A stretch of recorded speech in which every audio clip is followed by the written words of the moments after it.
Et bonjour Bruno Donnet. Bonjour Philippe. Tous les jours, Bruno, vous observez ici les soubresauts médiatiques et ce matin, vous avez eu envie de revenir sur les scènes de chaos qui se sont déroulées samedi soir au Stade de France, car il n'a pas été facile pour les journalistes de les relayer. Oui, il est de plus en plus difficile, Philippe, d'être reporter, car les entraves à la liberté de la presse se multiplient de façon préoccupante, et ce, sur tous les fronts, je vous raconte. Alors ça ne vous a pas échappé, nos confrères ont largement relayé tout le week-end les scènes de violence qui ont eu lieu en marge de la finale de la Ligue des Champions. Hier, par exemple, la chaîne britannique Sky News est longuement revenue sur l'événement.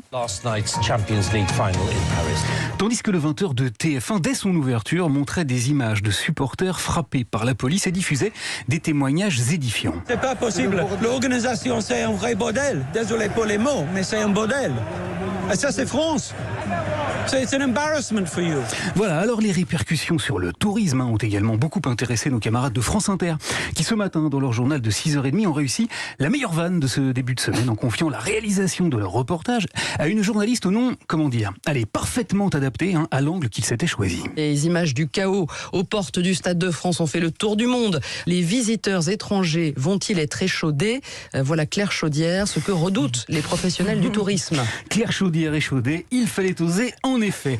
Mais trêve de plaisanterie, Philippe, car ces images de violence que nous avons finalement vues un peu partout ont été extrêmement difficiles à relayer. D'après Rob Harris, un journaliste de l'agence Associated Press, qu'il a raconté hier à nos confrères du Monde, des membres de l'UEFA se sont directement interposés pour empêcher, tenez-vous bien, les forces de l'ordre de s'en prendre aux médias qui filmaient les scènes de brutalité et de chaos.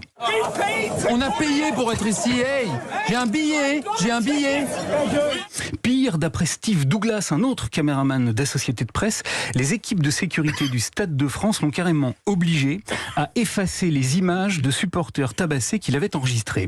Alors, je vous disais en préambule, Philippe, ce type de dérapage se multiplie. Jeudi dernier, par exemple, Paul Larouturou, qui travaille pour la chaîne LCI, a voulu couvrir une manifestation qui se tenait avant l'Assemblée Générale du groupe pétrolier Total. Seulement voilà, les choses ne se sont pas déroulées exactement comme il l'aurait souhaité. Bonjour monsieur Paul Larouturou, LCI, on aimerait accéder aux manifestants s'il vous plaît.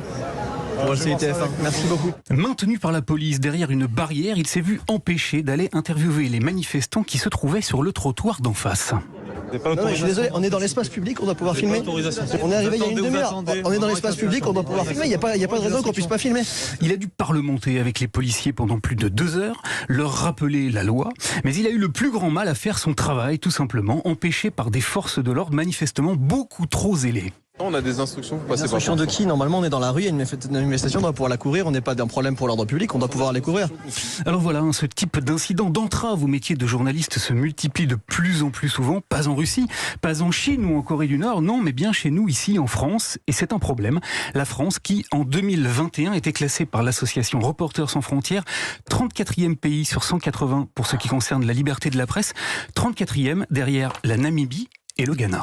Merci Bruno Donnet, ce chiffre. À demain. Et